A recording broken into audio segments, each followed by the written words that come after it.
আপনি কি প্রতিদিন ওজন মাপছেন ঘুম থেকে ওঠার পরে নাকি ঘুমাতে যাওয়ার আগে?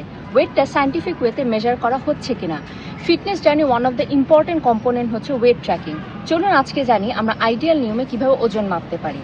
ওজন মাপার পূর্বশর্ত হলো একটি ভালো ওয়েট মেশিন। আমরা এনকারেজ করি একটা ওয়েল স্ট্যান্ডার্ড ক্যালিব্রেটেড মেশিন যেখানে অ্যাকিউরেটলি ওজন মাপা হচ্ছে। আপনার ওয়েট মেশিনটি রাখতে হবে ফ্ল্যাট সারফেসের উপর, ইভেন কার্পেটের উপরে নয়, হার্ড এবং শক্ত একটি মেঝের উপরে ওয়েট মেশিনটি রেখে আপনি ওজন নেবেন। ওজনটা নিতে হবে আইডিয়ালি সপ্তাহে একদিন সুনির্দিষ্ট দিনে।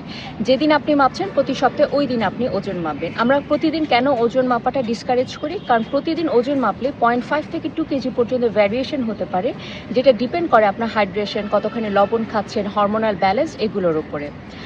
ওজন মাপার সময় আপনার কাপড় কি হবে? খুবই লাইট ওয়েট কাপড় আমরা বলি, এবং একই কাপড় যেন প্রতিবার আপনি পরিধান করেন। সবচেয়ে ভালো হয় যদি কোনো কাপড় না থাকে।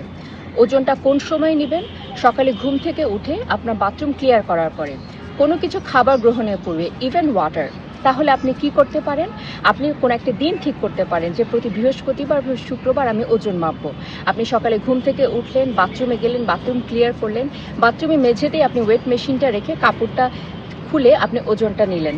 পাটা মাঝখানে ওজনের মাপার মেশিনের মাঝখানে দাঁড়িয়ে ওজনটা মাপবেন এবং সেটা আপনি লিখে রাখবেন।